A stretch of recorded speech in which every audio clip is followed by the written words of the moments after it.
We've been doing this in Santa Barbara for over 25 years now. There are 24 chapters of the Enterprise Forum around the world, and we're in the smallest city. All the others are in big cities, which I think really speaks to the vibrancy of the entrepreneurial ecosystem, if you will, in the whole Central Coast region. I want to spend just a second talking about something a little different. Last week, April 10th, was the 150th birthday, if you will, of MIT. In 1861, the charter was signed by the governor of Massachusetts forming this new kind of school. It was conceived to be a school that combined classical book learning, the classics and such that you saw taught in Europe and in the early American universities, to combine that with something that they called the useful arts, which today we call engineering and technology. The motto of the school was adopted, was mens et manus, which in Latin means mind and hand. And the whole concept was to apply what you learned to the physical world and to try to improve things as a result.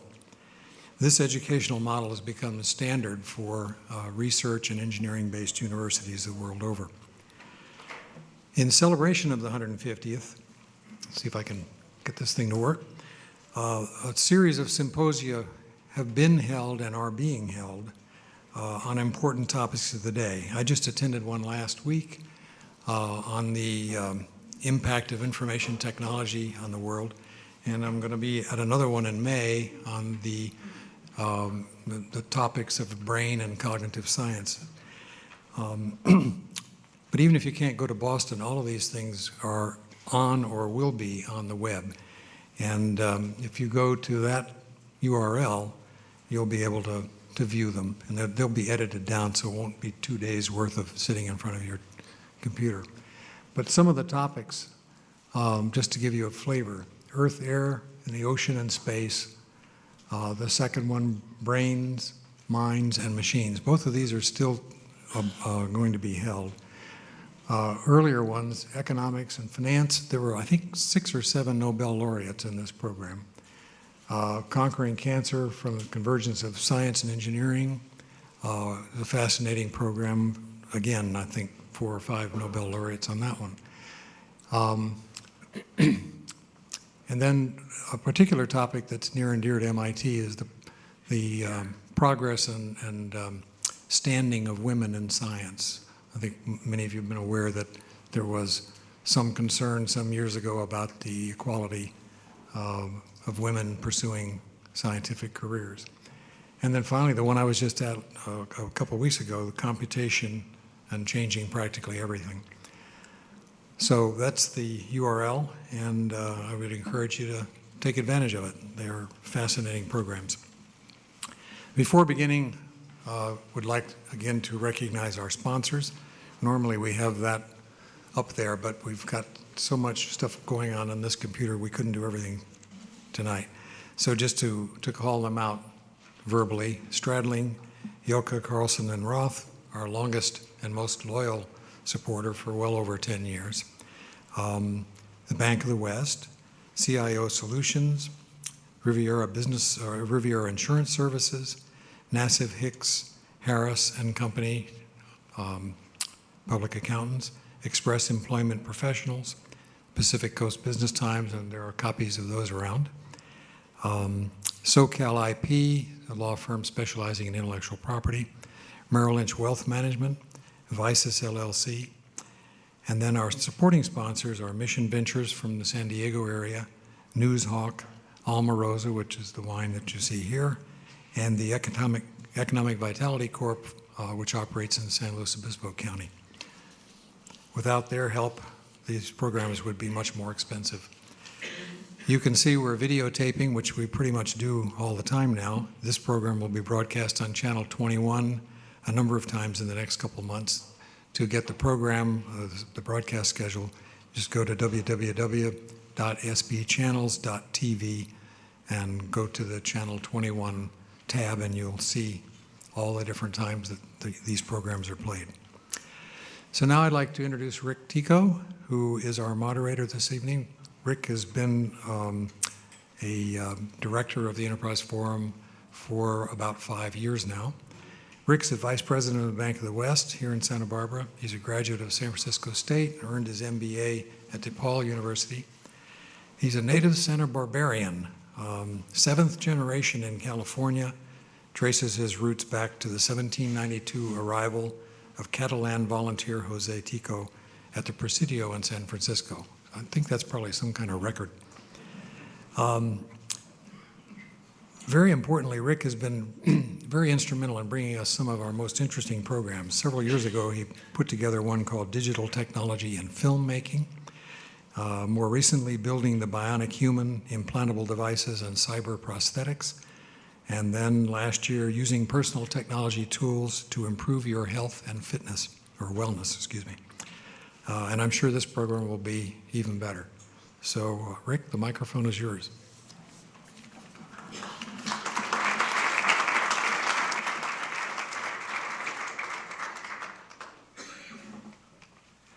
Thank you very much, Bob. Appreciate that.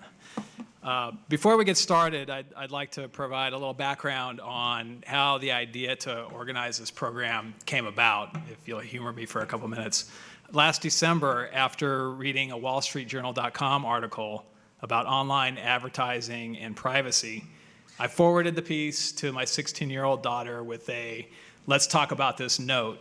And I probably shouldn't have been too surprised, but when the discussion played out, she proved to be much more web savvy than I had expected. So here's me in this role. You know, honey, you and your friends spend a fair amount of time online, and I just want to be sure you know that all the information you put out there is being collected, analyzed, and tracked. So you really should take care and be sure not to put too much out in the public sphere. Okay, here's her response, and for those of you that have a 16-year-old daughter, you might recognize the tone. I know, Dad, I get it. They use the information to serve up ads that will be more interesting to me. And why would I care about that? Trust me, I'd rather see an ad having something to do with fashion from Sundance Beach or H&M than the Rogaine ads that you get served up to. And for the record, the shaved head, it's a choice, all right? Once a week to keep it nice and tight. This got me to thinking, though, how widespread is the consumer concern we've been hearing about really? And how does this fear factor break down demographically? Is it justified? How can I protect myself if necessary? And I've got to tell you, we're absolutely thrilled to have such an esteemed group of industry experts with us tonight to discuss these questions and what has certainly become a very timely topic over recent months as pressure to increase regulatory oversight of the online media industry has intensified on both the state and federal levels. There's a more detailed CV on each of our speakers in our handout, but I'd like to take a minute now to introduce them and welcome them. First, Tanya Tan is Assistant General Counsel and Vice President Privacy and Legislative Affairs at ValueClick, Inc. ValueClick, as many of you know, is a Westlake Village-based billion-dollar-plus enterprise value online advertising network operator and marketing services company. Welcome, Tanya.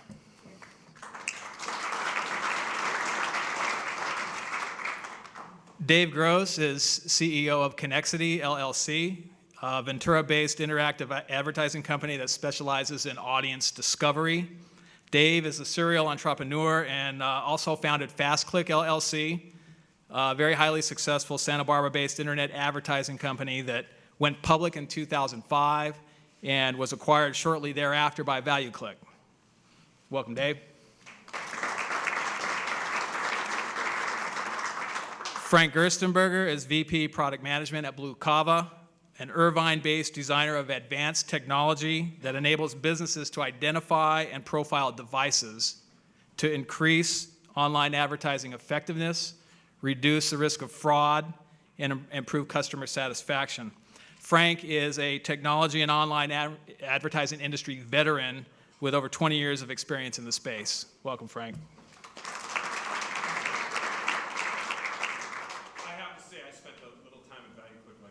people, so we're kind of related. One big happy family. And Brian Fox is founder and chief technology officer of Santa Barbara-based Virtual World Computing and creator of the company's Cocoon remote proxy web serving platform. During his 25-plus year career in technology and software, Brian has completed a variety of high-profile projects, including development of the world's first internet banking system for Wells Fargo in 1995. Welcome, Brian.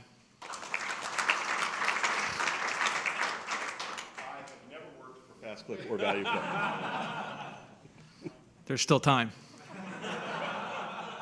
Okay, we'll get going, but I want to make a couple disclaimers here. First, please keep in mind the fact that the views expressed tonight are the personal views of our speakers and do not necessarily reflect the views or policies of their respective companies and or employers. We will also have an audience Q&A at the conclusion of the presentation, so please hold your questions until we conclude. And there's a lot of software power in this room, so hopefully the computer works fine, but be patient with us if we have a glitch or two along the road. With that, please help me welcome Tanya Tan and Dave Gross.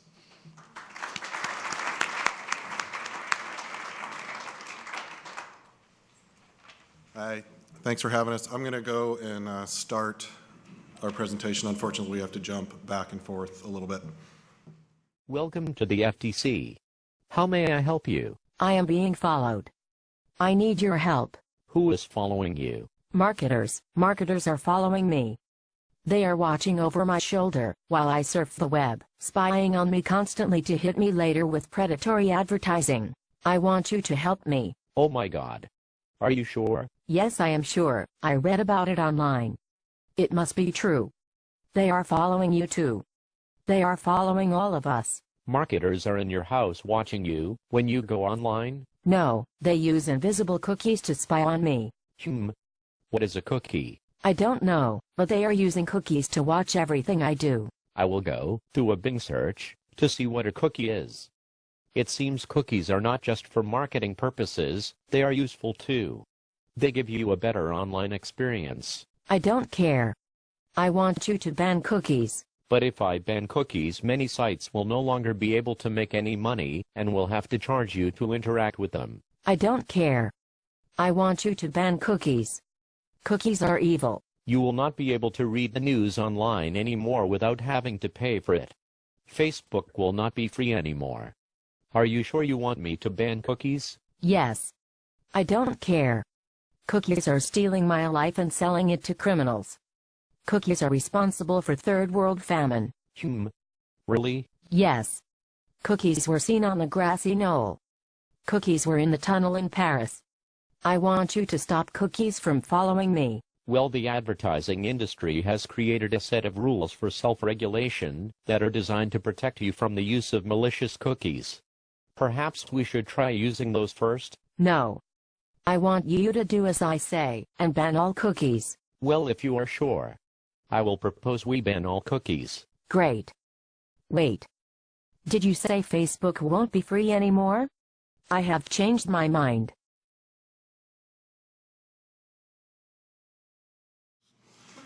Okay, so believe it or not, advertising keeps the internet free. Much like magazines, newspaper, television, and radio, advertising supports the vast majority of content online, and that's why you don't have to pay for it. You don't have to pay subscription fees. In models used for behavioral targeting that Do Not Track is intended to address, only anonymous data is used. Yes, sometimes it's individualized, but it's anonymous data to support that model. Advertising basically renders it unnecessary to have a pay-per-play system for online content. There's been a lot of talk in terms of third parties that collect and use information online to deliver advertising for publishers. ValueClick's one of these third parties. We're a third-party ad network. Ultimately, what third-party ad networks do is they have a relationship with some of the largest advertisers, Procter & Gamble and Ford being an example. What the ad networks then do is buy inventory from really the small to medium-sized publishers, websites, and categorize and aggregate that particular inventory and help sell that to some of the large advertisers because they don't have the sales force to do that, or the agencies and advertisers also don't have the bandwidth to meet with hundreds and thousands of small businesses and small business websites. So what we do is we have relationships with these websites like Design News, Real GM, and are able to sell inventory to these advertisers. And because of that, we're able to monetize the publishers such that they're able to provide the free and diverse content that the consumers currently enjoy.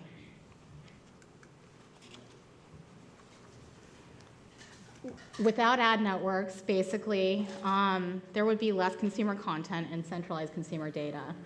Ultimately, because the ad networks help monetize what I call the long-tail publishers, it's really the small to medium-sized websites, those are really the websites that provide that diverse content to the consumer.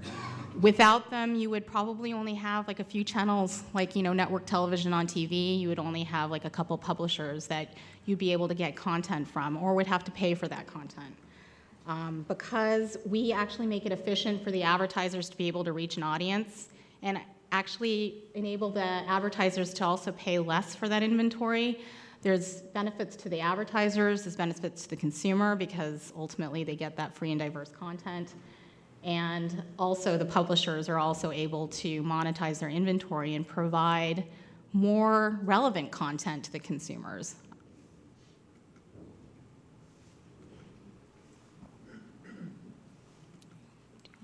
So, yeah, behavioral advertising is basically intent-based advertising. The goal is to make advertising more relevant or more interesting to everybody to the best of companies like Connexity and ValueClick's ability so that for all intents and purposes, there can be less advertising and the advertising is more valuable to both the advertiser and the publisher. And this is an example of the same web page with a more user-rich experience based on intent, best guess intent information by the people deciding what advertising should go there, which is often a network with respect to potentially places that that advertiser has visited and or other intent-based information from the rest of that user's internet experience.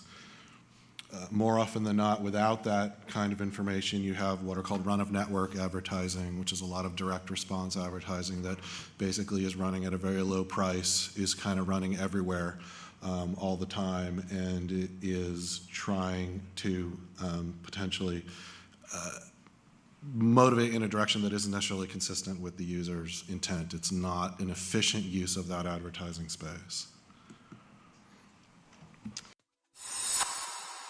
Audience Science is committed to creating a better online experience overall and a safe online environment for you. Like television, magazines, and radio, the content we see on the internet is funded to a large degree by advertising. Given that there will be advertisements, we believe that making these ads relevant creates a better experience for you. Working with advertisers and web publishers, Audience Science has created an audience ecosystem that helps reduce untargeted, irrelevant advertising, providing the opportunity for you to interact with advertising that can become an informative and valuable part of your experience. Over the next few minutes, I will explain what audience-based advertising is and how it can benefit you. Our mission is to serve you the most relevant ad content on the internet. We do this by serving you ads based on your interests, not your personally identifiable information. When you visit a website that is part of our ecosystem, a cookie is stored on your computer. A cookie is a small text file that is a random string of letters and numbers that identifies your computer in your browser to remember your visit. Based on the types of website you visit, Audience Science anonymously places you in an audience segment, such as a new car buyer, and stores that information in a cookie.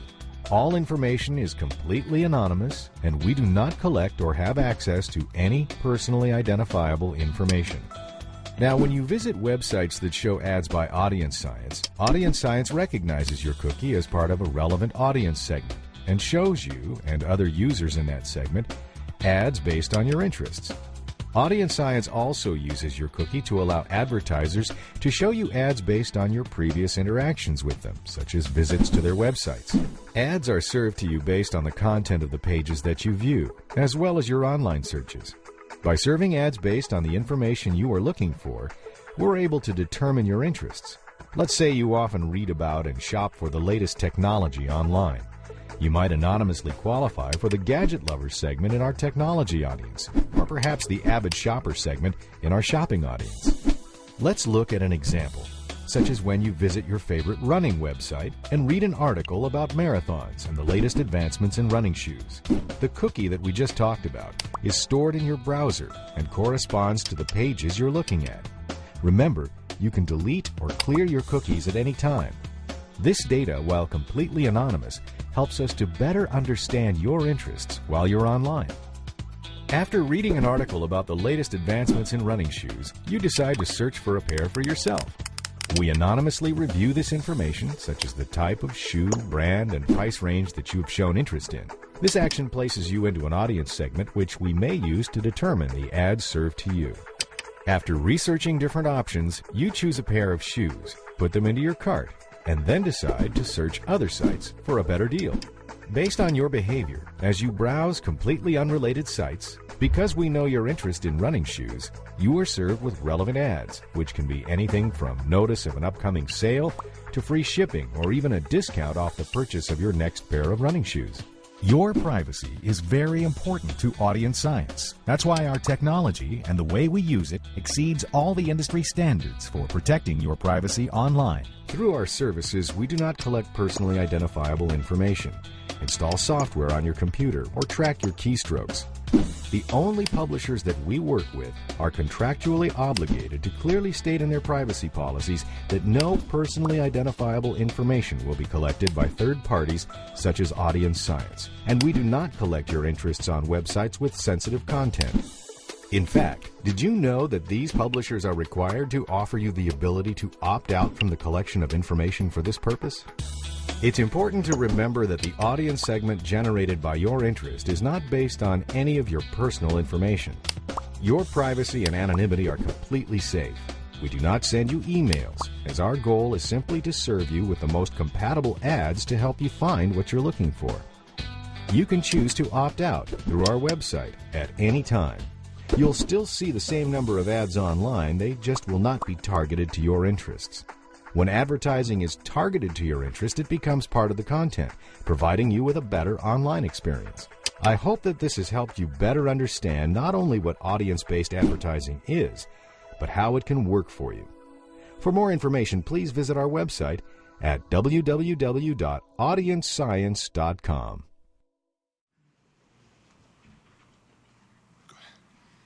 I think that was a really good explanation in terms of how behavioral advertising works, in terms of third parties collecting data through anonymous cookies, and also being able to collect that information for purposes of delivering more relevant advertising to the consumers. One of the stories that I want to share is that with ValueClick, one of our publishers actually is a Vermont-based publisher that lives in a very rural part of Vermont, pretty much where the broadband line extends to. Originally from California, couldn't find a job, couldn't find any work, was able to actually move back to his hometown in rural Vermont, and has one chess site as well as an internet radio site. And through ad networks is able to monetize 100% of that particular website's inventory, is able to sustain a livelihood, support his family, and live in his farm that he grew up in.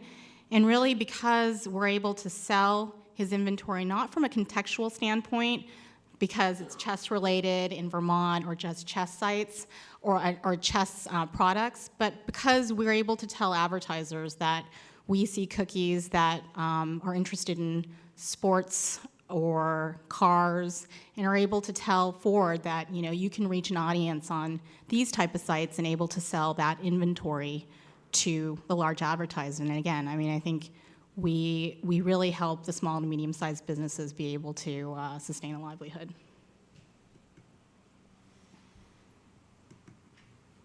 So I'm sure this audience is relatively familiar with what a cookie is, but it's basically a text file that the browser allows any domain, being a website, to store on any web-enabled device.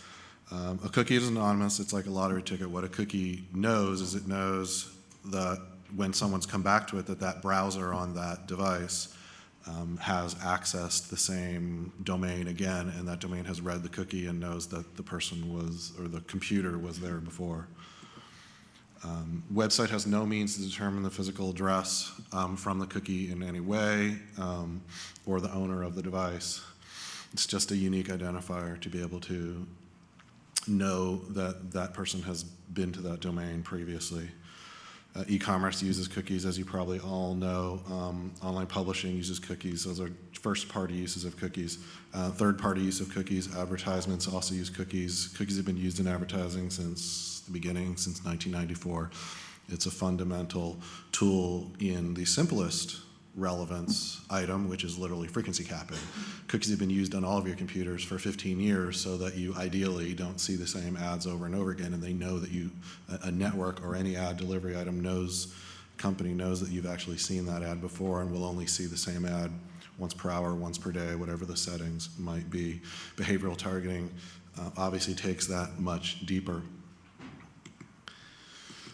IP address is another piece of information that's also used, and the main use of it is to identify, once again, that it's a unique computer or the geography that's based on that IP address. IP addresses are owned and maintained by the ISPs, but similarly, it's an anonymous piece of information to the ad provider that is used more often than not to attempt to identify roughly where you are, which state you live in, which DMA you live in.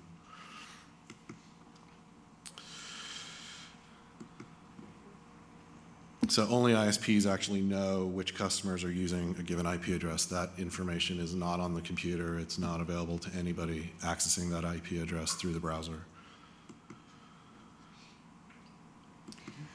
These are some interesting statistics. All media is basically increasingly addressable now. U.S. television media spend for 2008 alone amounted to approximately $70 billion. Digital media will allow advertisers to address, are we in the wrong slide? No, sorry, you're on. Consumers across internet, radio, TV, and mobile communication channels. I think increasingly, basically, advertisers are trying to reach consumers, not only on TV and radio, but really the internet as well. June 12, 2009, there was a digital TV transition. And there's, ultimately, any legislation, state or federal, that has impacts in relation to online collection of data by third parties to benefit advertisers and publishers that have real ramifications to all addressable media as well as the economy. Yeah, I mean, you guys may not know this, but it's starting to happen today, and within a couple of years, you will not be seeing the same TV commercials as your next door neighbors.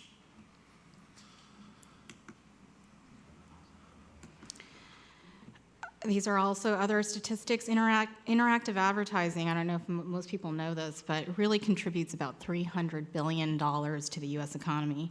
It represents about 2.1% of the GDP, and that's increasing all the time. Online marketing industry employs, about 3.1 million people in the U.S., and it's really the most quickly developing, industry and fastest growing. 1.2 million with above average wages and jobs that did not exist 2 decades ago, and 1.9 million people worked to support the industry indirectly as well. Nearly half of online marketing jobs did not exist 2 decades ago, and those jobs are growing all the time. And without a level playing field, only the largest publishers and portals exist, and tens of thousands of jobs would be lost. Okay, so one of the things you guys may or may not have seen starting to come to fruition with the Do Not Track legislation, and a lot of this is politicking back and forth between large companies like New York Times and legislators, but it will be very real, is that if advertising's effectiveness doesn't continue to improve or is diminishingly reduced or is literally blocked through third-party blocking, one of the things that's starting to happen is a paywall. One way or another, the content has to be paid for, and the New York Times now is in a position where they are starting to test the paywall model. Essentially, you can see a few articles, and then you need to start paying.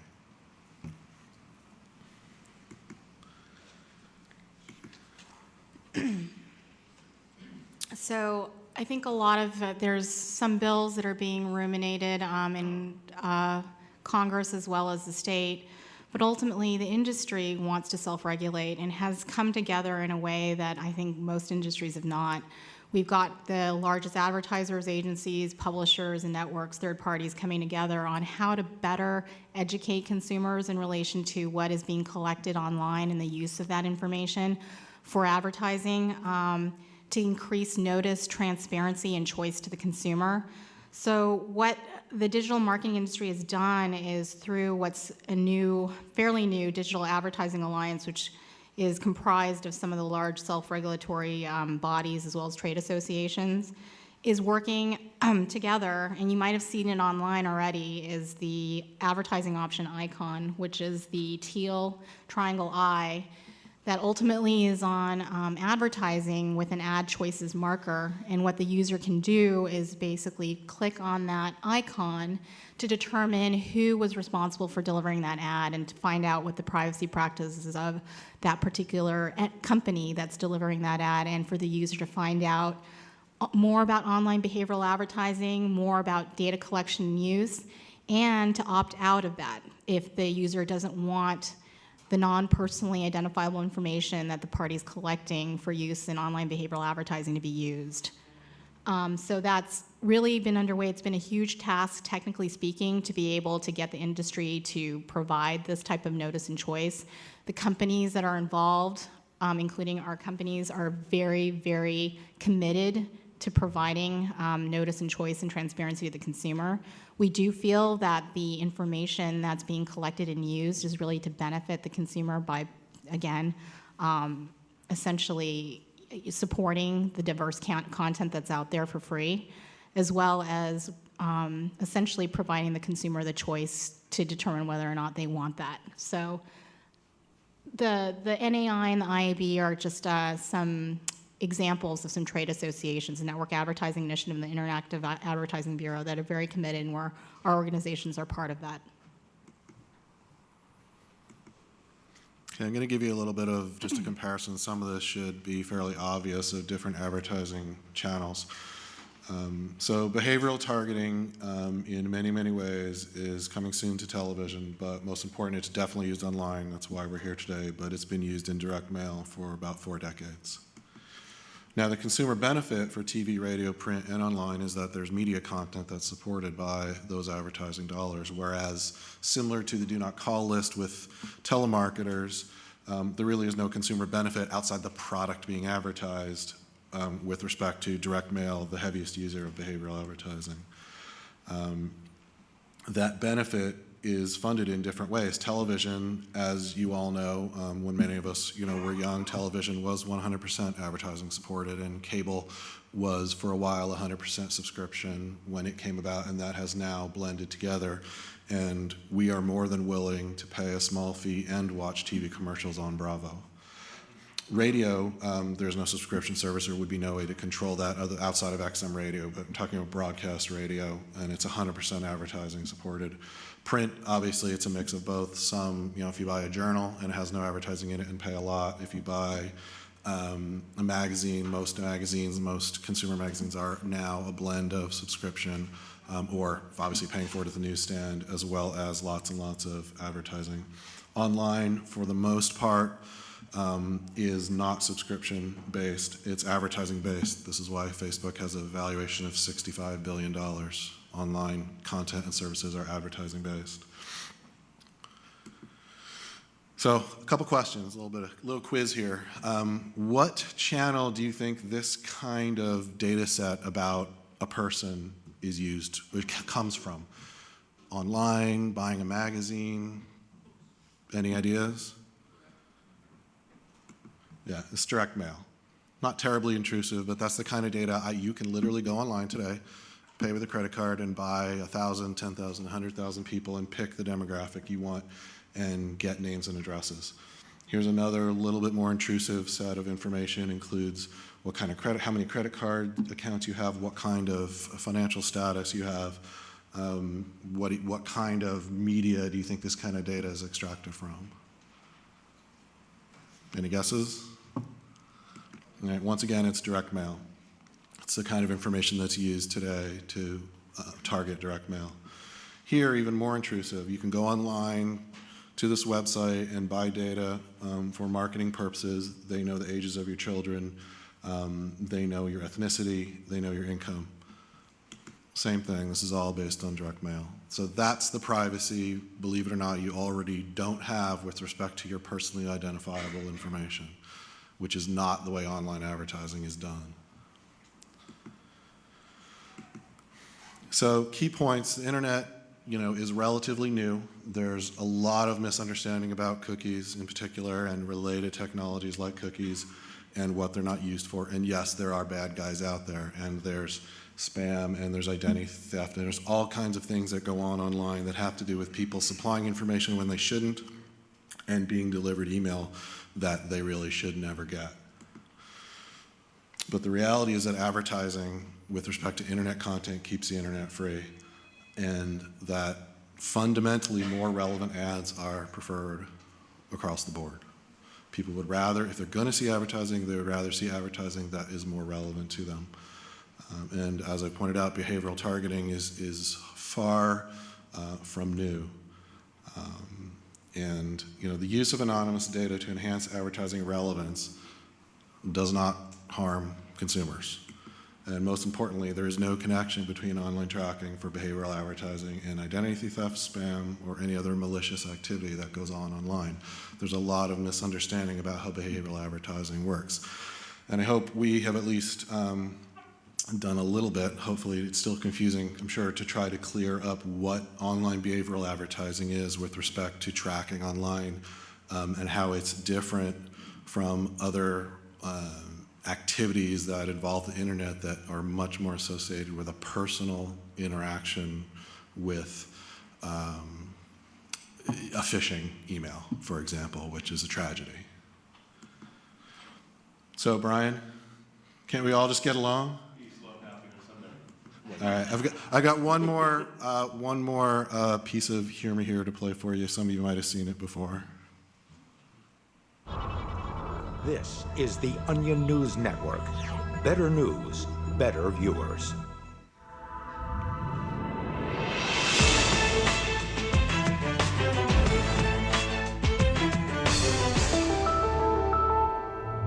Congress today reauthorized funding for Facebook, the massive online surveillance program run by the CIA. According to Department of Homeland Security reports, Facebook has replaced almost every other CIA information gathering program since it was launched in 2004. After years of secretly monitoring the public, we were astounded so many people would willingly publicize where they live, their religious and political views, an alphabetized list of all their friends' personal email addresses, phone numbers, hundreds of photos of themselves, and even status updates about what they were doing moment to moment. It is truly a dream come true for the CIA. Much of the credit belongs to CIA agent Mark Zuckerberg, who runs the day-to-day Facebook operation for the agency. The decorated agent, codenamed the Overlord, was recently awarded the prestigious Medal of Intelligence Commendation for his work with the Facebook program, which he has called, quote, the single most powerful tool for population control ever created. Among the biggest successes of the Facebook program is Operation Farmville, which the CIA credits with pacifying as many as 85 million people after unemployment rates rose dramatically. Other features, such as the suggested friends window, have been instrumental in allowing government agents to infiltrate deeper into the friend networks of suspected dissidents. For some expert analysis now on this story, let's check in with the Fact Zone's first responders.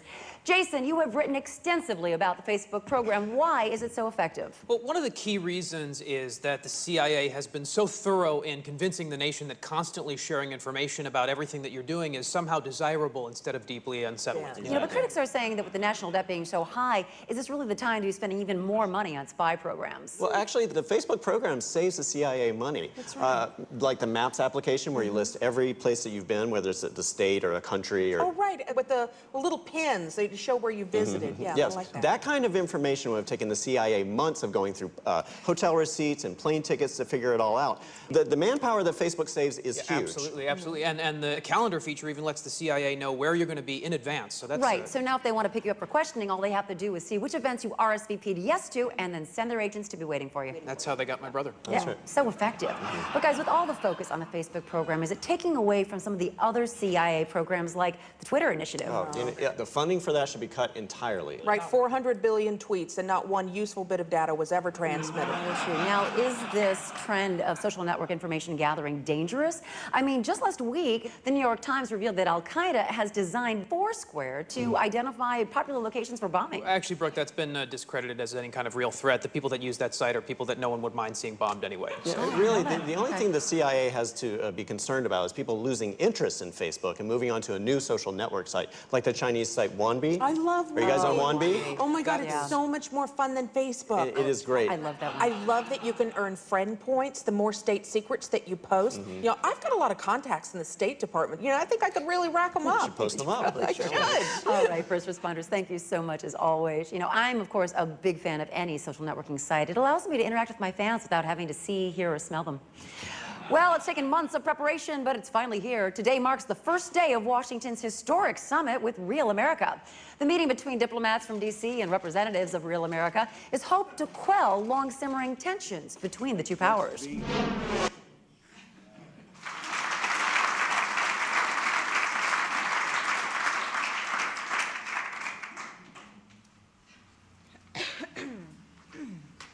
All right, thank you very much, Dave and Tanya, for that thorough analysis and description of the embedded infrastructure and entertaining slides.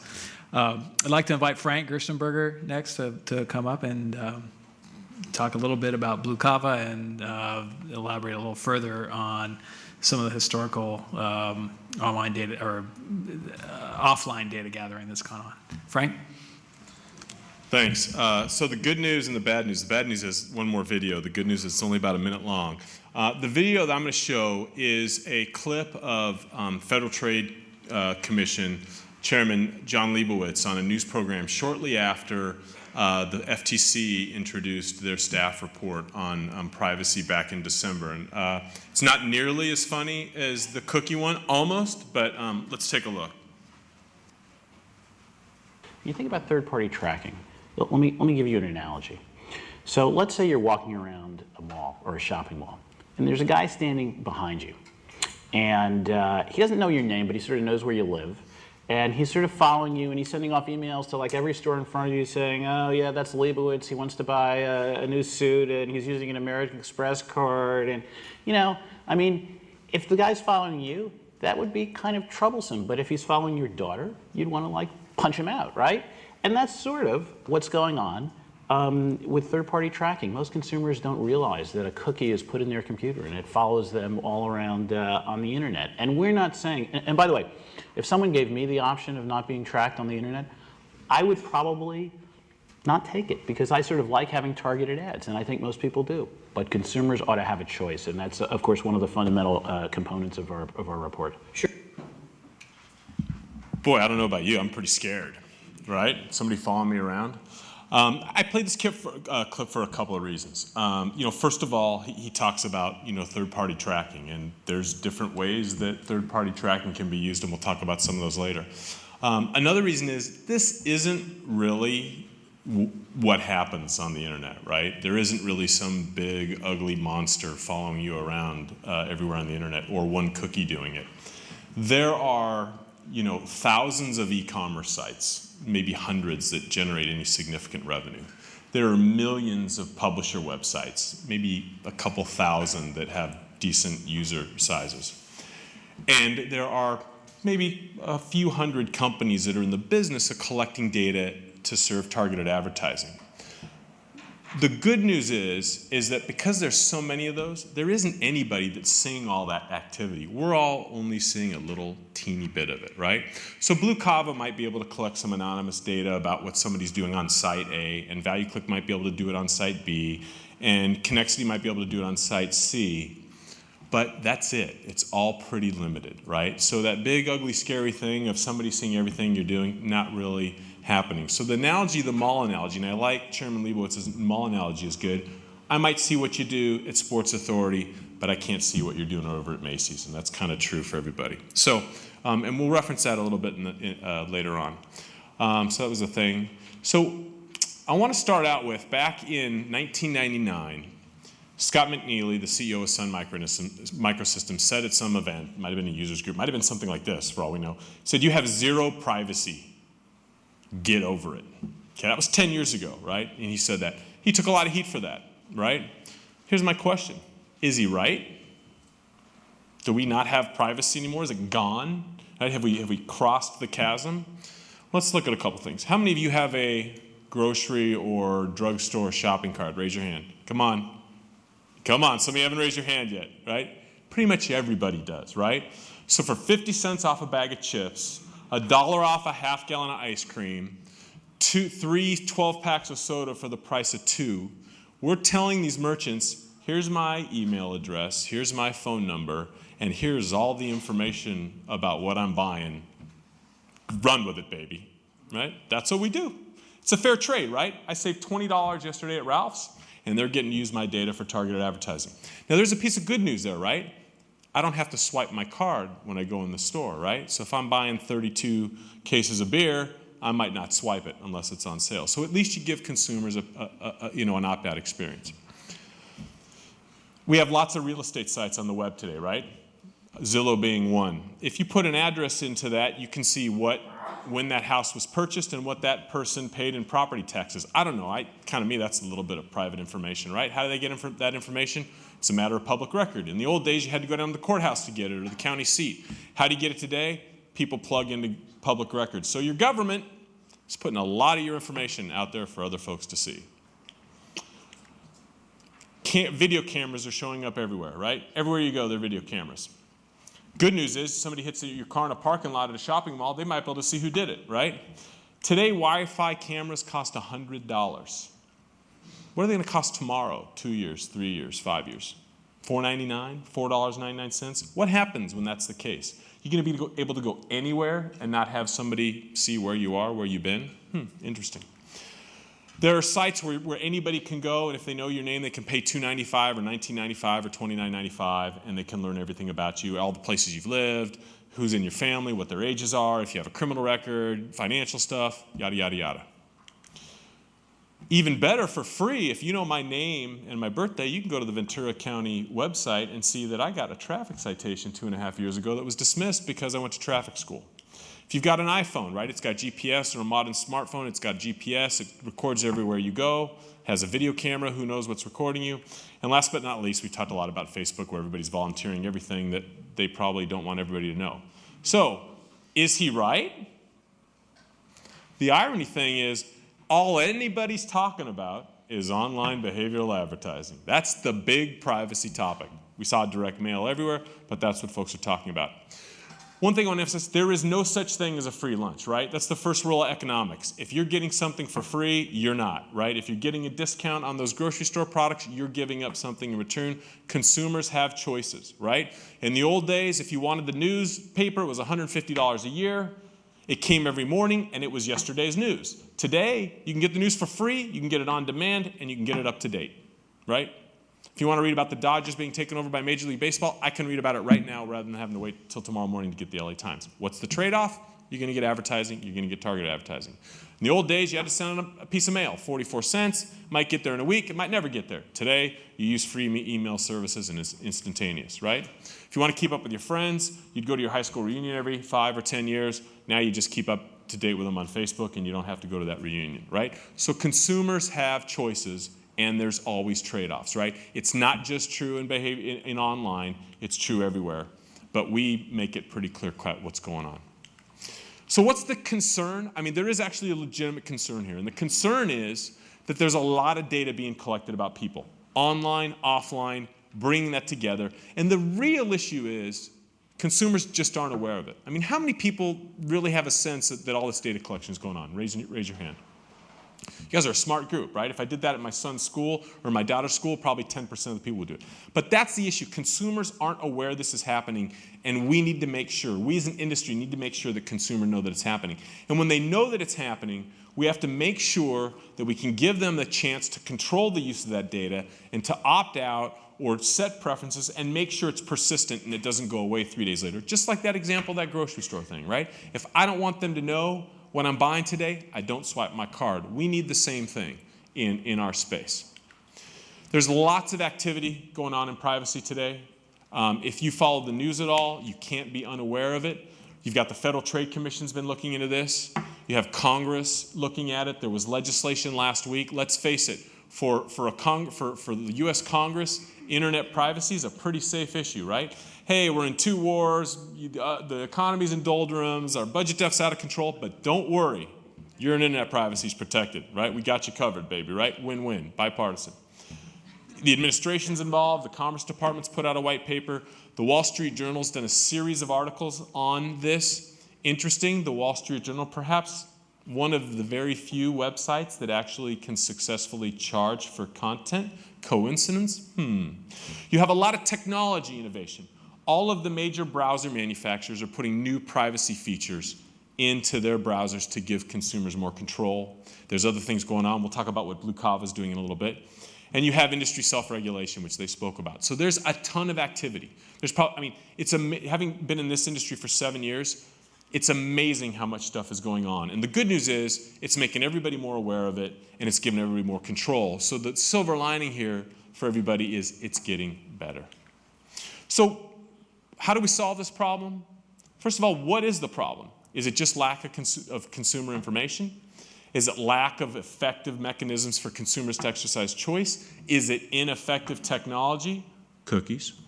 What's an appropriate means of giving consumers notice and choice? And why all this buzz about Do Not Track? Who's heard about Do Not Track lately? Raise your hand. Everybody. It's all over the place. Okay? Why all that buzz? Let's talk about it a little bit. So first off, is Do Not Track the same thing as Do Not Call? Right? Do Not Track sounds great because, hey man, Do Not Call was a fantastic solution, right? Nobody liked those telemarketers. I'm sitting at home, I'm having dinner with my family, having a nice conversation, the phone rings, I'm figuring it's my dad with some good news, it's somebody trying to sell me land in some place I don't want to buy it, right? It's a nuisance, right? Online advertising is not the same thing, right? You're not sitting there passively. People are going out and proactively using the internet, using free internet services, getting free internet products, using free communication tools like Skype. They're getting stuff for free. And like I said, there's no such thing as a free lunch. So you'd always know if I'm getting something for free, what's the trade-off? But remember, Do Not Track already exists. We don't need it.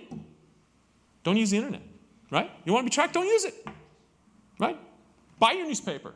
Watch TV. Don't go to CNN.com. Go to CNN and wait 30 minutes to see the story you want to see, right? Don't use ESPN.com. Go wait for the new episode of SportsCenter to start in 30 minutes, right? It already exists. It's there. All right, let's be honest. Nobody really wants that, right? That's not going to work. And actually, we're kind of a fan of Do Not Track. We like giving more controls. The point I'm trying to make is maybe it's not really the solution. A lot of people want a silver bullet, right? Let's do that one thing to solve everything. It's generally not that simple, okay? And I'll give you an example of how it's not that simple. So Firefox is the first browser to implement this, what's called this Do Not Track header. And if you get Firefox 4, anybody have Firefox 4? Boy, you guys are techie. All right, good group. If you go somewhere in their thing, it took me 5 minutes to find it. There's this little thing you can check. It says, tell websites do not collect information about me. Boy, that sounds pretty good, right? I'd got a lot of confidence in that. Tell websites. Are they listening? What does Do Not Track mean? Problem with this, it requires all these websites to go out and support it, right? What are they going to think of? What's going to be their definition of Do Not Track? Is it don't serve me behavioral ads? Is it not serve me the same ad over and over again? Is it not track the performance of their ads? So there's ambiguity, right? So again, the point is, I like Do Not Track. I think it's a great step forward. We support it, but it's no silver bullet, right? It needs to be considered amongst all the other solutions out there. So that's kind of the quick review is, we know for a fact that consumers want free advertising internet products and services. People don't like to pay for stuff on the internet, right? They have repeatedly chosen free stuff over paid. Everybody knows that. Consumers, we know from our grocery store example, they're willing to share data under the right circumstances. If our value proposition is good enough, if I give you enough of this, you're willing to give me this. Clearly stated. There's a legitimate concern that existing privacy solutions are inadequate and we need new solutions. And so we'll talk now a little bit about how Blue Cava is approaching this and what we're trying to do. We don't think cookies are evil. We just think they're ineffective. We think the cookie is crumbling, and we think we've got a better technology solution than cookies.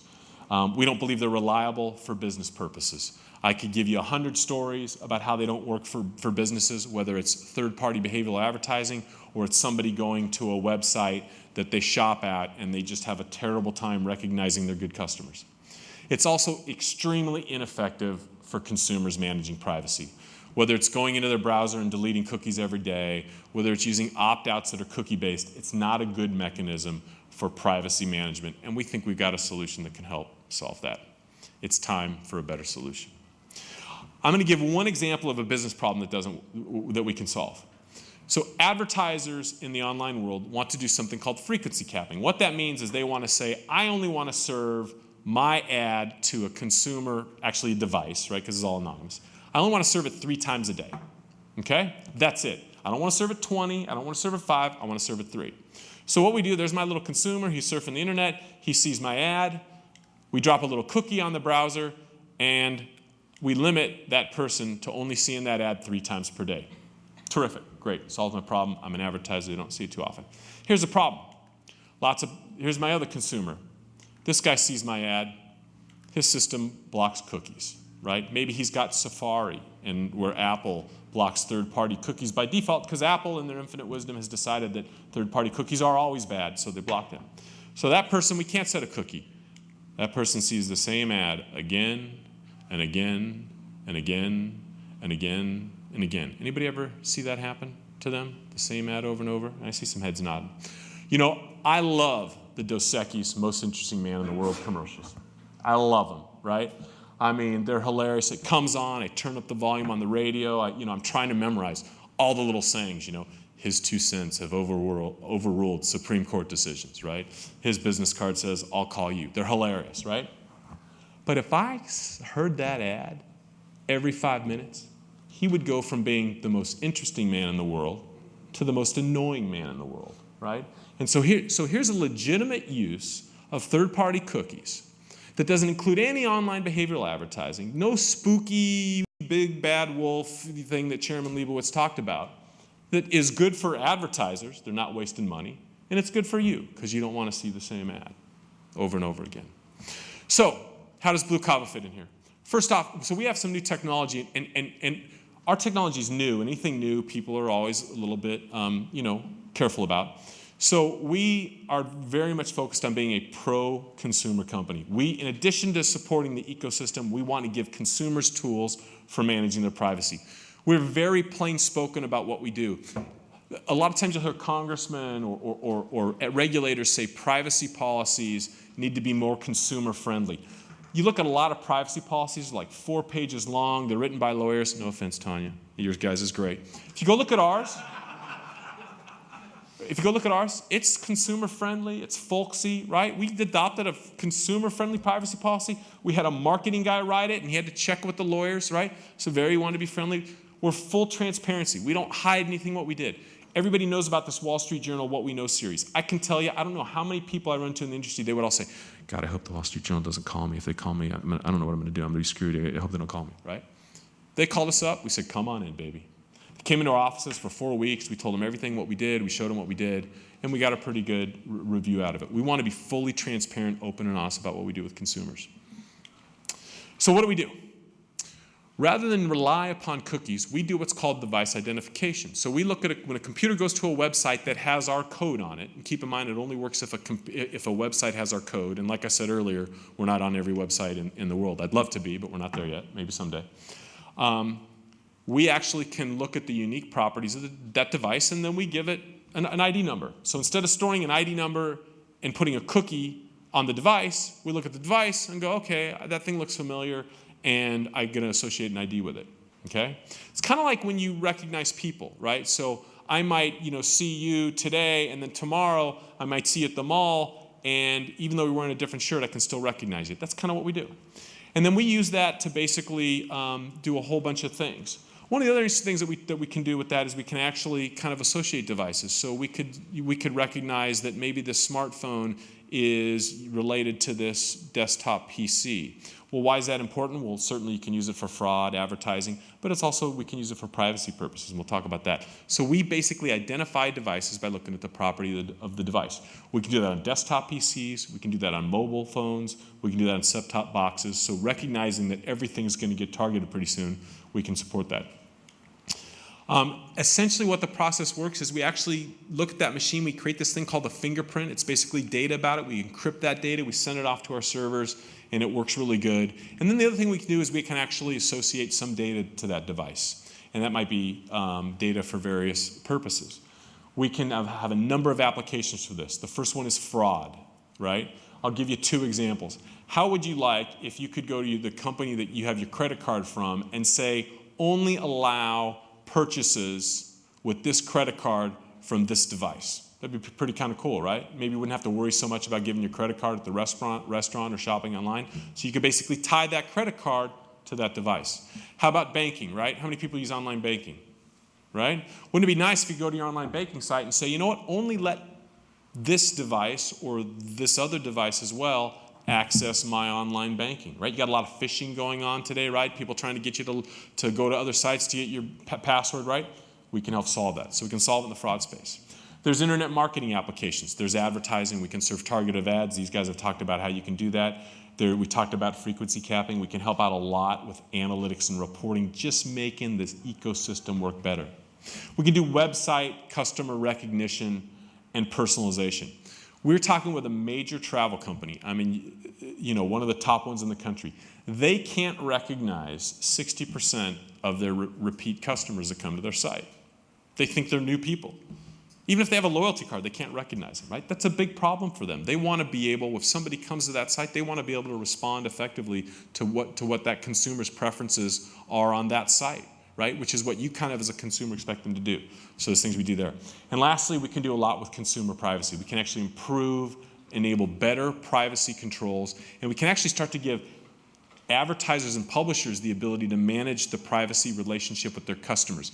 Today, all the privacy stuff is done by ad networks and trade associations and browsers. It's not being controlled by the publishers and the advertisers, the people that you have a relationship with, and we want to give some of that control back to them because ultimately they're the ones that are working with you day to day. So basically our solution is pretty simple. At our website, you can come there, and like I said, one of the keys is our stuff is persistent. So when we create that device ID, it's persistent. So we see that device again in a month, in a year, in 2 years, we can recognize that 99.99% of the time. So the benefit is when you come to our site, if you decide, ooh, I don't want Blue Cava tracking me, and you decide to opt out at our site, it's permanent. Delete your cookies, you know, do not track, don't use do not track, go use any of these other privacy tools, you are opted out. Most of the other opt-out solutions today are cookie-based. So if you go opt-out and then you delete your cookies, are you opted out anymore? Anybody want to take a guess? No, you're not. Ours is.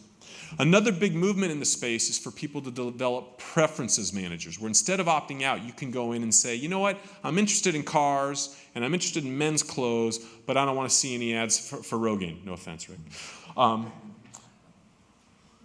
Most of those preferences managers, they're cookie-based. So you go to Google, you go to Blue Cava, you go to Yahoo, you set up all these preferences, you delete your cookies. Are they still there? Nope, they're gone. With our solution, they're permanent, right? Now, we offer this to consumers directly, but we also have APIs. So we can offer this to any advertiser or publisher or ad network or anybody in the space. We're basically saying, look, if you want a persistent opt-out or opt-in or preference manager solution, we can deliver it, right? And I said the other thing there, opt-in. The industry has been fighting opt-in for a long time, and there's a good reason. It wasn't practical before. If I was a publisher and I wanted to get a consumer to opt into advertising at my site, there were only 2 ways to do it. One, have the person register at your site, username and password. Let's face it, folks, we don't want to register at most of the sites we go to. It's just, that's a hassle. I don't want to do it. I don't want to log in. It's a pain in the butt. Don't do it. The second option is cookies. Cookies are not very reliable. They go away all the time. So opt-in wasn't practical. Now it is. So now, if a consumer gets Firefox 4 and says, do not track, and that person goes to website A, and website A says, hey, I see that you put do not track in your browser. That's okay, but you want to use my website, you're going to have to accept advertising from me. Please click here to give your consent. They can take that consent, and they can store it in our system, and it'll be there next week, and the month after, and 2 months after. So it works for the publisher, it works for the consumer. We can even give them the date that you opted in, so if they decide they want to check back with you every 3 months, they can do it as well. So the key is delivering a real, robust solution. So that's how it works. How it really all ties together, we've talked about how we give better choice and better control to consumers and advertisers and publishers. How do we get the notice out there? Well, Tanya and Dave talked about the self-regulatory guidelines. If you haven't seen it yet, I know it's small on the screen, but you're going to start to see on a whole lot of ads that little advertising option icon, and you're going to see ad choices or about this ad. That's going to be your signal to you that, hey, somebody's collecting data about me for advertising purposes. We're going to require our data providers to do that. We're going to require the people that get data from us to do that.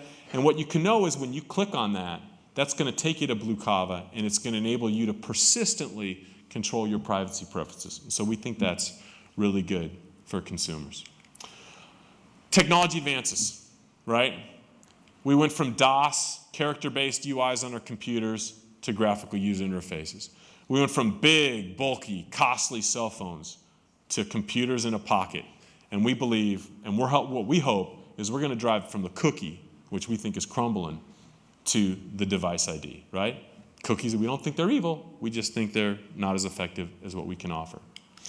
The last thought I want to leave with you is the FTC, as they've looked into online behavioral advertising, has talked a lot about one of their goals being that they want to see more competition from companies in the privacy area. And here's a little quote from their report in December. I got great news. Competition is happening, right? And competition is a good thing. Blue Cava's brought out solutions. All the browser manufacturers are putting in new privacy solutions. There is a ton of competition out there.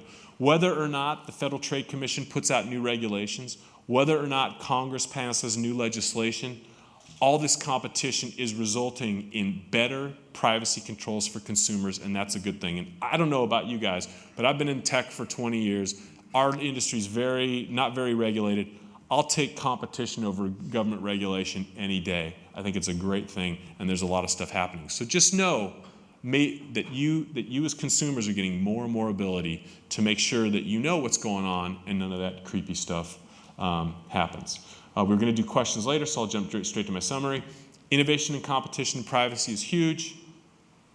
Industry self-regulation is happening. We don't want to see the government step in, so we're trying to do it on our own and make it good. Better technology is available, and let's not kill the goose that laid the golden egg. I mean, look at all the innovation in the internet space, and what do you pay for it? I mean, it's amazing. I mean, think back 10 years. Look at all the stuff you can do today, right? Facebook, Skype, Google, Gmail. I mean, this stuff's amazing, and it's free, okay? So let's do it in the right way. Thank you very much. Look forward to your questions later.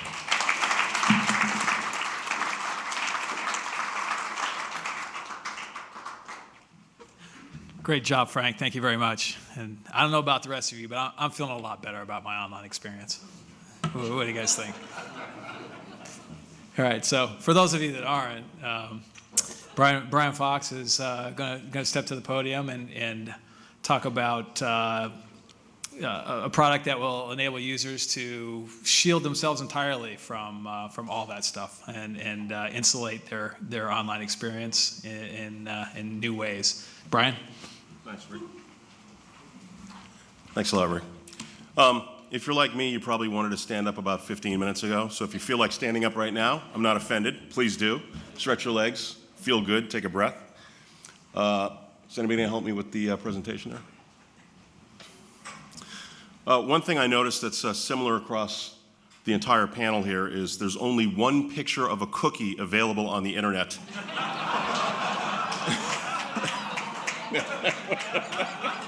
And we were all successfully able to find it.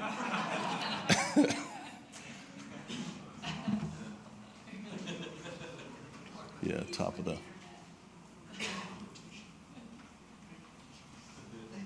Thanks. Thanks. So I'm going to talk a little bit about your privacy and how it belongs to you. The panelists have talked a lot about opting out. I'm going to talk a lot about opting in.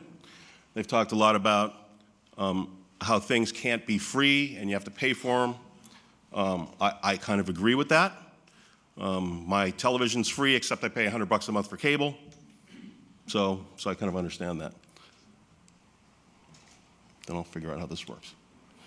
So I believe the internet belongs to us. That's what it was created for.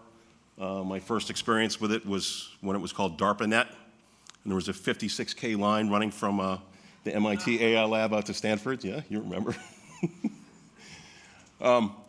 Access to the internet is very important, and there are countries and places in the world where you can't get access. I think that any solution which helps them to get access to communicate with friends and neighbors across the world is a good thing. Privacy is yours, belongs to you. There's no reason for you to share your data if you don't want to, and you should be aware of it when you are. Security and sanctity of your computing devices and your software is important to you, and you need help doing that. And of course, managing infrastructure of how you utilize the internet and how you interact with websites matters. If you can make that more convenient, you can make that better. So I remember when the internet was a joy. I actually remember when I overheard someone say email in a restaurant, and I jumped up and ran over to them because I thought, I must know that guy. Back in the day, you didn't mind putting your email address, info@mycompany.com right on your webpage, because the only people who would use that email address were trying to contact you for reasonable purposes. It's not really the same way today. You freely entered your comments on blog sites because you didn't think that somebody would start yelling at you or calling you a Nazi. You didn't mind shopping for shoes or for lingerie online because it's your business what you wear in the bedroom, not anybody else's. And your teenager didn't make your QuickBooks stop working just because they were using Kazaa, right? And it's not like that anymore, right? In China and Egypt recently, they couldn't even get access to Facebook. Everywhere you go, you hear about malware, viruses, and spam. It's big business. McAfee is not a poor company. It's a highly complex world out there. You don't just get internet HTML pages. You get Windows Media and QuickTime video and all these other things. They require players, and that's complicated. The material that comes down is complicated to work with, and so those players have bugs in them, and they're great vectors for viruses to get on your computer. It's kind of dangerous just to look at video. And the worst part for me is you experience this loss of privacy. Targeted advertising can be pretty good, but if I'm buying lingerie for my wife and then I'm at the office and I'm going to look at bicycles and a lingerie ad pops up, I'm kind of pissed off. So I want to know where my internet is. 40 million credit cards were stolen a few years ago. It's crazy business out there. If you search on Google for online predator, you get 11.5 million search results. It's just it's true. It's kind of crazy. We talked a little bit about phishing. I think it was in 2007 or 2008. 3.2 million people lost $3.6 billion to Nigerian prince letters. And your antivirus doesn't work. In fact, you get caught by things saying that they're going to help it work, but actually they're just tricks to get you to buy antivirus that doesn't work, right? So I want a better internet. And as I said, perhaps the worst thing is the loss of privacy on the internet today, that just because I went to CNN.com, I did not want to tell, for example, Facebook and some other advertisers I went to CNN.com. And that wasn't my choice. I wanted to see CNN, not talk to some advertisers. So that's how I feel about that. So let me tell you a little bit about how tracking works, and then I'll get blasted. This is the third time you've heard this thing here. So she goes straight to her first site, and of course she gets the CNN page. There's an ad on the page, so she talks to an ad broker or somebody, and they give her an ad, which is all fine and dandy, and they give her a cookie, which she stores in her computer. See, it's the exact same cookie.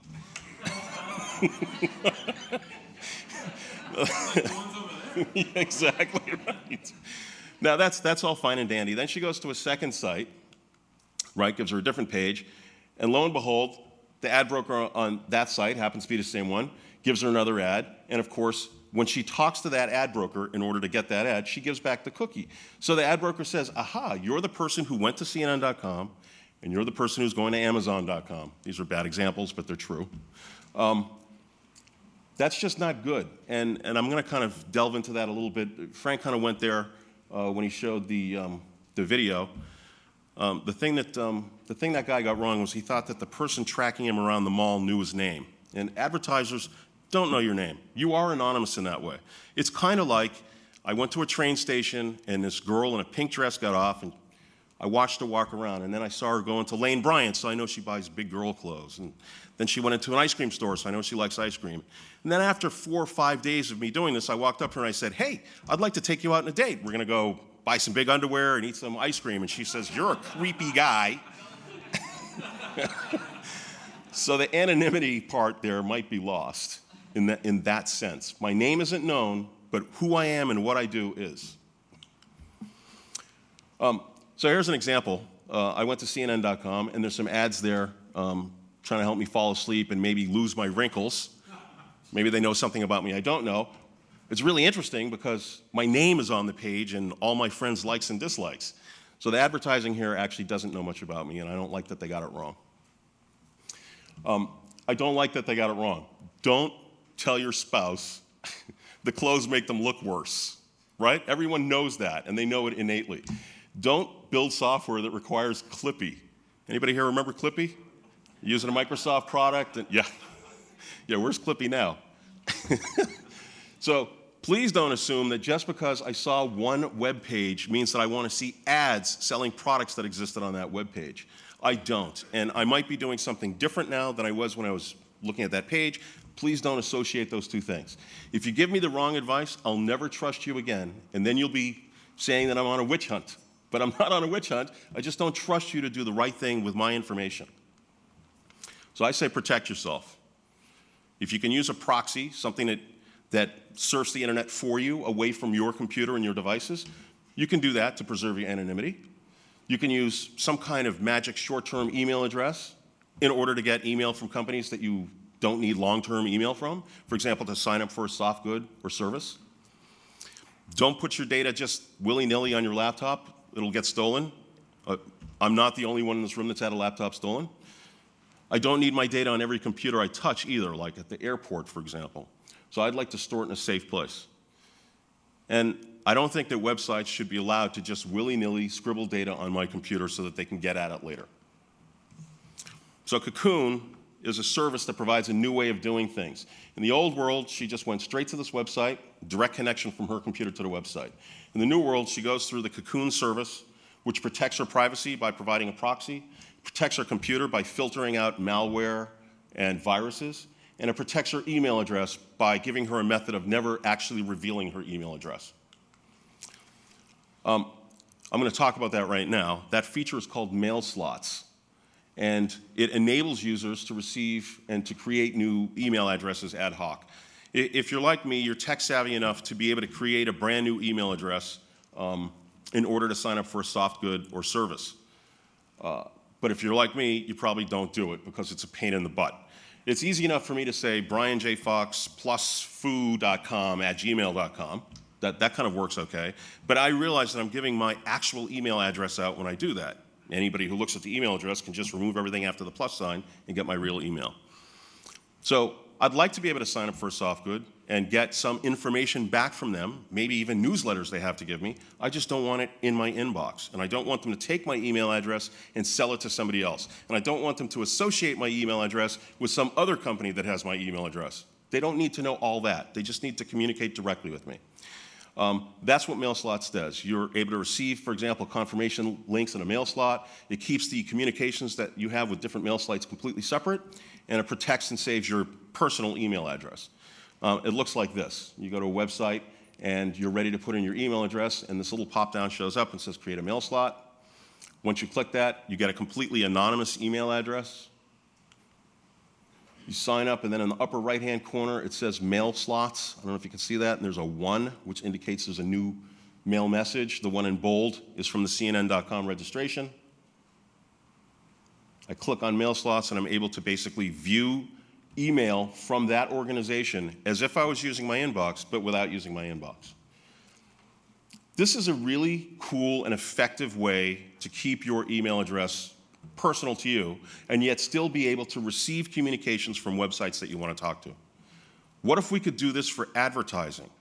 What if I could stop advertisers from trying to track me around the internet, trying to think that they actually know what I want when they think I want it, and instead only look at the content that I'm interested in when I'm actually interested in it?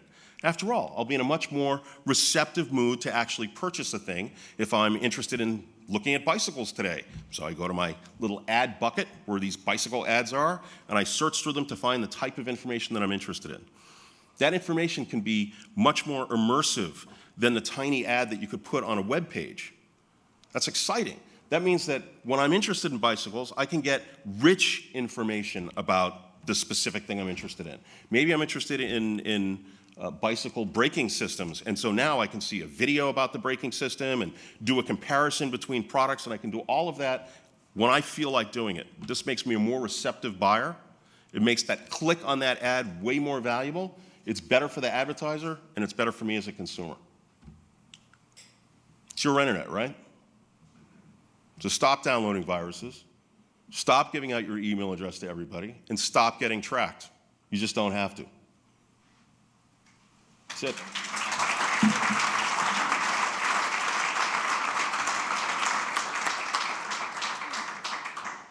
Thank you very much, Brian. Well done.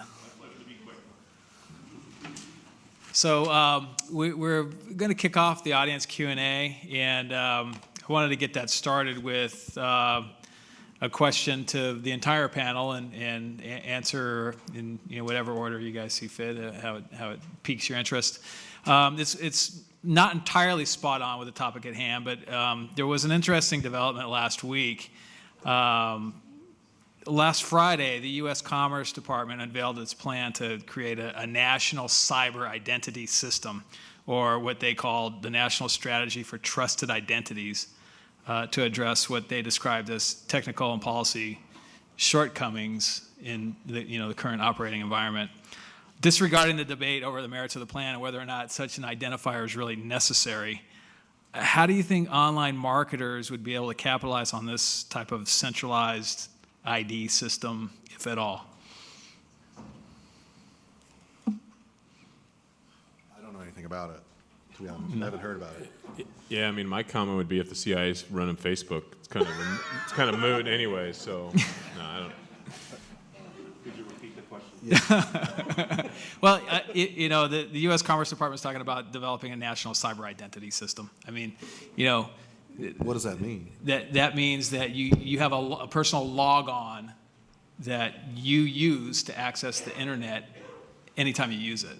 And it would be required, or? So yeah, I mean, so what does everybody else think? You want to do that? I mean, ask these people, right? No one would want the government to do that. There isn't a single log on an entity. They use a user-centric identity approach that allows different identity providers to let you log in to government services. So you could actually, for example, technically log in through Facebook or Google as your identity provider. So just to clear up, it's not a centralized, it still has flaws, but. Okay, yeah. I misunderstood. That's all right. All right. Well, enough of that then. Let's get to the audience. We have mics floating around. No, just one second. If you're interested in getting information from the government now, you're not required to give them your name and address, right? You walk into the post office and read the wanted posters on the wall, or you pick up the pamphlet that you want. So why am I now required suddenly to identify myself uniquely in order to get that information? That's the question. To me, it's somewhat intrusive, but I wanted to get a feel for what the panel thought and perhaps the Frank audience. doesn't care. I don't like everybody. I'm not sure what it is. I was busy last week reading the Kerry, McCain, and Stearns bills, which were the new privacy legislation. I didn't get to that one, but I'll put it on my Kindle tomorrow. Thanks. Okay, well, we have a couple mics floating around, and gentleman in the back here. I would like to ask. Thank you. I would like to ask, what do you think about how these technologies that are used to track people can be also used to track fraud?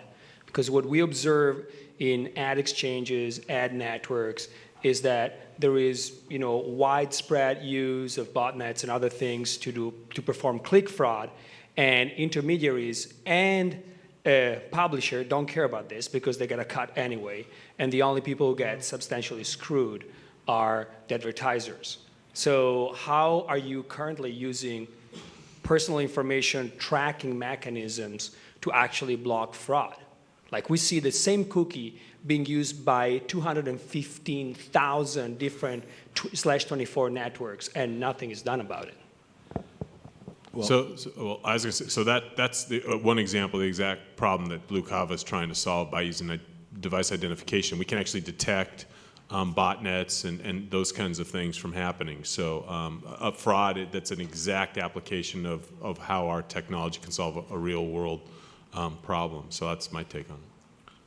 Anybody who's doing what you're talking about, the provider, if they're missing that was easy to catch 10 years ago with cookies. So I'm not sure why that would still be happening. But to the extent that it is still happening, and it is, a perfectly efficient system for re-identifying a computer eliminates fraud. And yeah, the publisher still suffers, because when the advertiser suffers, the publisher suffers. It works both ways. But yeah, I think consistent with we're saying the same technology works to maintain persistence and understand what the behavior or literally activity is from that particular device. So it will definitely help in that way. I'm not entirely sure that his question is answered by this. So he said botnet, which means a large number of individual computers. In the case of Frank's solution, which I think is a great one, by the way, in the case of Frank's solution, you would have large numbers of unique visitors coming to, clicking on the ad, which is exactly what everybody wants. So this is a slightly different. There are lots of ways to find fraud. Like I said, I'm pretty surprised to hear that anybody these days is still letting anything like that happen. It's more than just cookies, and there's patterns. There's all kinds of ways. But anyway, no argument. Up front here. Yeah, I'm actually not worried about a lot of the things that you all are worried about. I think the ads are relatively benign. The thing that I'm terribly worried about, though, is the ability to characterize every single person or computer that's going in there, which gives the websites the ability to completely discriminate. They can redline people on literally a house-by-house basis. And if you're not in their preferred group, they don't have to serve you anything at all. In other words, you may be completely blacked out of the internet. I mean, for example, if the LA Times decided that you're not one of their, none of their advertisers wanted to talk to you, they would simply not serve you anything at all. Right. It would be fantastic if you could be totally anonymous while on the net to prevent that exact situation from happening. Well, unless everybody using Cocoon is blocked by the LA Times. That would be a problem. Thank God we have a solution for that. I would put my money on that. So, I mean, generally the way it works today, right? We're not identifying people. We're identifying anonymous, devices. And generally, the kinds of data that are being associated with devices are segment-based data, right? So it's, an interest in sports or an interest in cars, and sometimes there might be demographic data. Obviously, like with anything, there can be, negative uses of that, right? But there's always going to be bad actors no matter what, right? I mean, in any industry, there's bad actors, but 99% of the people are good actors, and that's the role that the government plays, right? And that's the role the Federal Trade Commission will play, and that's the role that even the self-regulatory bodies play. I mean, a number of companies are members of the Network Advertising Initiative or part of the Digital Advertising Alliance, and they have enforcement mechanisms, and they have ways to go out and look into that stuff. There's companies like Trustee that a lot of people work with, where Trustee comes in and looks at your privacy policy and looks at your system and says, yeah, we vouch for these people. So yeah, that's a concern with anything. There's always potentially going to be bad actors, but most of the time this stuff is pretty straightforward and good.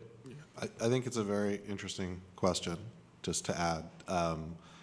I think that although most online advertising is largely performance-based, and I think what you're getting at is that if you're not an active consumer, are they going to cut you off from their content? And that's certainly an interesting consideration and would be unfortunate. The reality is so much of online advertising, despite clicks and what we call actions of people buying things, is still brand based. There's still branding going on in those little banners, believe it or not, and a lot of the attribution for what does eventually happen is still attributed to banners. The average click-through rate for online advertising is 0.1%, 1 in 1,000, and that's still a productive $60 billion market. So, yeah, a very interesting question. Probably not likely to occur because of the existing branding value that's still there that they can't track.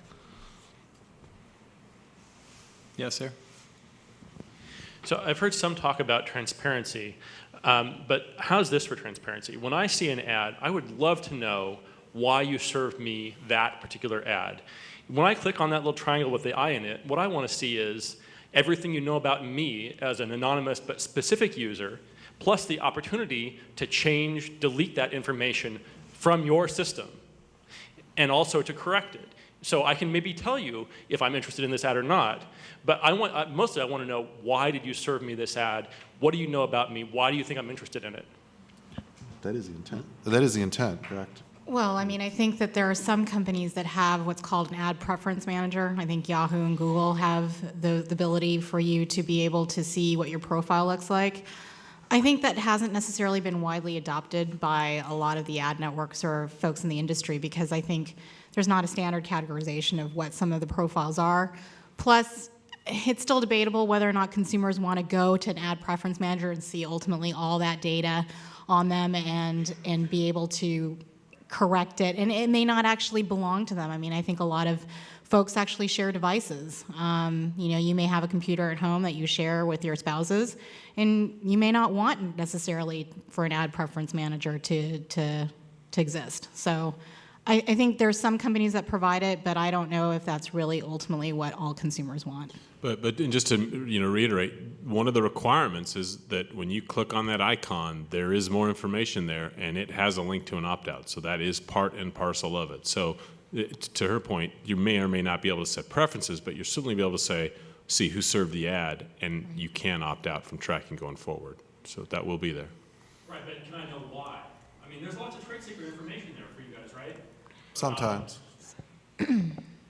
Yeah, there can be, but I think Tanya's point is what will end up, when it comes to legislative bodies, for example, it may be a rare occurrence that there would be a privacy violation of two users of the same computer, but that could end up being very relevant to the level of information that's provided. And I think it's much more important that regardless of that information that the opt-out, is provided, so it, goes away. One thing to understand that the opt-out that's very, big in the press right now with Do Not Track is not opting out of advertising. It's opting out of having behaviorally targeted advertising delivered to you. You will still see just as much advertising. You may see more, and it will definitely, over time, be less relevant. Relevancy now has a long, long way to go. Behavioral advertising is literally three years old at best. 3.5 years old at best, and it's a learning curve, and it's not being used as effectively as it will be in the future. And the last point I made is, so this is version 1.0 of this icon, right? And so what you want, you will probably see more and more of that going forward, driven by competition in the space. So today there's maybe 5-6 companies with preferences managers. I would bet that a year from now it's double, if not triple, right? So that's just another example of how competition can help drive in that direction. And I think when you adopt the freely available Cocoon solution, you won't see the icon because you won't see any ads. But those ads support the free content that you actually receive right now. I'm sorry, I didn't hear I that. said those ads support the free content that the consumer receives right now. Is Cocoon going to be free indefinitely? Right now, we're looking at a freemium solution. It is advertised, paid for, but the advertisements are not in your face. They're in your bucket when you can go look at them. When you get the Sunday paper and it's got that insert with all the ads, you can throw it out or you can look at it. It's up to you.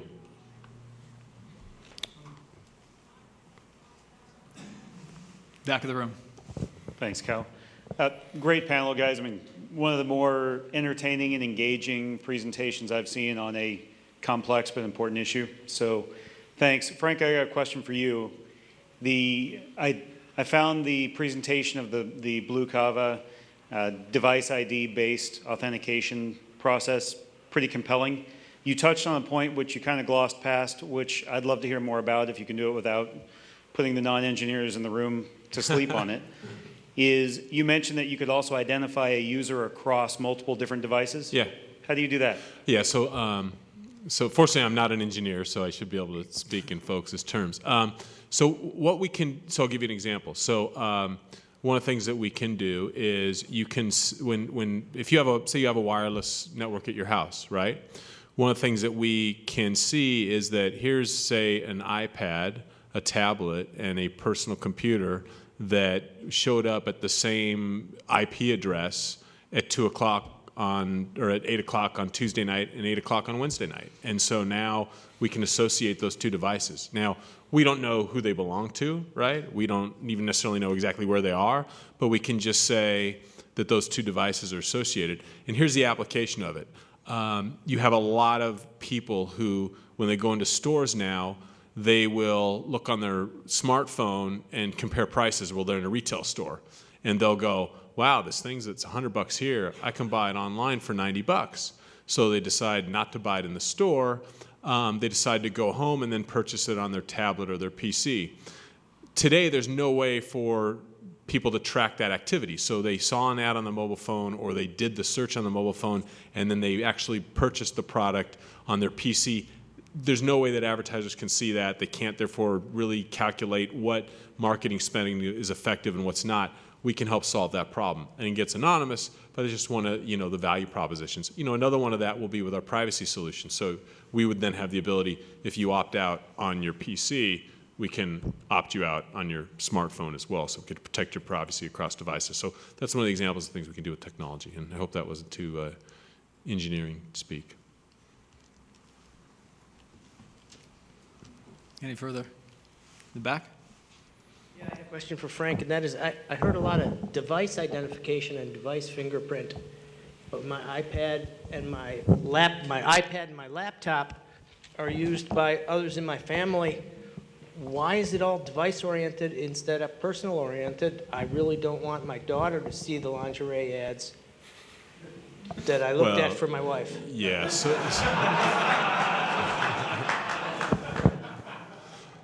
that's a so first of all, I mean, that's a challenge with cookies as well, right? I will say that one thing that we would look at in the future would be, could we actually find a way to maybe recognize that, hey, there's two different different users of that device, but we don't have that capability today. That's obviously something that might have some benefit, but right now it's device-based. So yeah, I mean, there's ways to do it. We just don't do it today. Yeah, there's ways to do that, and I mean, the best way to do it, the right way to do it, is to follow the operating system's guidelines, which is people log in and log out as different users, and then their browser instance is separate, and they're different users on the same device. But almost nobody actually does that. So yeah, you can do that, really? I agree with Dave, actually, 100%. The best way is to make sure that you log in to your own personal environment and account before you, for example, start browsing the web, which of course is what you get when you use the Cocoon service.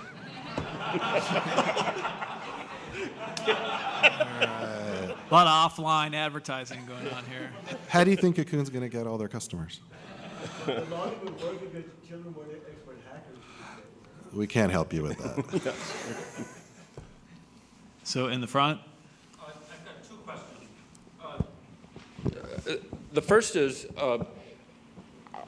this is perhaps an ill-formed question, what is paid in advertising per year for me, to show me, Google Words and ads for lingerie and all the rest of it? In other words, let's put in context. This is $10, $100, $1,000 a year per user in the United States? And the second question is, from the advent of cookies, there's been a series of technological countermeasures, junk busters, privacy, do not track, no flash, et cetera. What threat are those things to the industry, and do you see an increasing percentage of users or do you suspect an increasing percentage of users are taking such countermeasures? I guess Cocoon is an example of a more commercial a variant to that type of thing. Thank you. So I can't answer the first question, but I'd like to understand it better. Are you asking what's the cost of goods to advertise to an end user? Well, I think he's asking what's what the are his value of a eyeballs consumer? worth, and what What's is my his value okay. per year? Interactive advertising, including search in the U.S., was about 30 billion. It's called 30 billion last year. And there are about 300 million people. This is U.S. only. It's about 60 billion globally. So if you look at the U.S. economy, very, high cost of living economy, 300 million people, but 200 million internet 200 users. million internet users, so 30 billion divided by 200 million is about $150. So Per person. Per person is the amount of money spent on advertising per internet user approximately. So if you've got a family of 4, are you willing to pay $600 a year to not get advertising on the internet? That's Raise your exactly hands. the right question. How many people would do that? Okay. Yeah. How many Internet- people would do the internet same just went thing out for of free? business. How many people would do the same thing for free? Then we won't have an internet in 2 years, and we can go So, back to papyrus and stone. I'm gonna have to actually go to the second part of the question and directly respond to Frank there. What we're talking about is not so strange. There used to be just television with advertising, and you watch TV and you got these ads. And then HBO said, hey, you can pay for TV that doesn't have ads. And everybody said, that's ridiculous. Why would I pay for TV? It's free, right? We have I believe the solution that I've been talking about today is a better way than even having to pay for TV, right? You just get to watch the ads when you're ready to watch the ads. And as I pointed out earlier to my great colleague here, Dave Gross, in Europe, when it's time for you to watch movies in the evening in prime time, you watch ads for 15 or 20 minutes, then there's a movie, and then maybe there's some more ads. But there's no interruption in your experience of the movie. And so this is kind of the vision I'm talking about, a place where there's no interruption in your experience of the particular thing you're trying to do contextually. So, and the great thing is you all have choices, right? You can use Cocoon. You can see that little icon, which, today it's the ramp of the adoption is just really literally happening right now. But, within what do you guys think, 6 months, 9 months, you're going to see that very prevalent. You're going to have the choice, right? Hey, I don't want targeted advertising or I do. So the good news is that the transparency is improving dramatically and your choices are improving. And so it is going to be up to you to decide what you want to do or not. Okay, we have time for one more in the back of the room. Well, this is paid advertising because I'm with Brian on the Okay, make it 2 Cocoon, more. so- Wait, haven't you guys got enough plugs tonight already? So I'm not asking an advertising question. I actually would like Mr. Fox to explain that I don't think he's talked about that actually your cookies can exist on Cocoon, but they're not existing on your computer. So you can have the best of both worlds. It can be out there for you to touch when you want to, but it's not residing. And I think our philosophy is, if I may just say this, is it's becoming intrusive. Everything is kind of coming at you. It's all on your computer. Everybody's spamming you and so on and so forth. I think the way we looked at it in a big picture was let's remove it a little bit. Let's get it off so you get your privacy back. And that doesn't mean that you shouldn't receive ads. We just think it should be a more respectful way to receive ads. Like you ask permission in a sense instead of like barging into my house. I don't really want you to barge into my house. I'd like you to knock on the door and ask. And if I say, yeah, come on in, then you can come in. And when I ask you to leave, I'd like you to leave. My son bought a car 2 weeks ago, and he's looking at car ads. He's still getting car ads. He already bought the car. They're wasting their money without asking the consumer, what would you like to see next? And I think that I'd like to go to that question with you guys.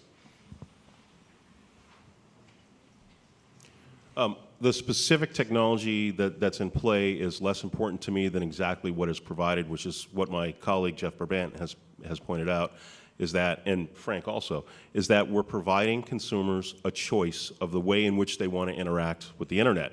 And today, there really isn't that much of a choice, and hopefully tomorrow, there'll be a bigger and better choice. And so we're part of that. I think Frank is part of that. I think Dave is part of that. There's a lot of joking up here, but I actually have a lot of respect for everybody on the panel. I love you, man. Can we change the seating up here? That's not his first beer. what more appropriate way to close the evening than I love you, man. Thank you all very much for coming.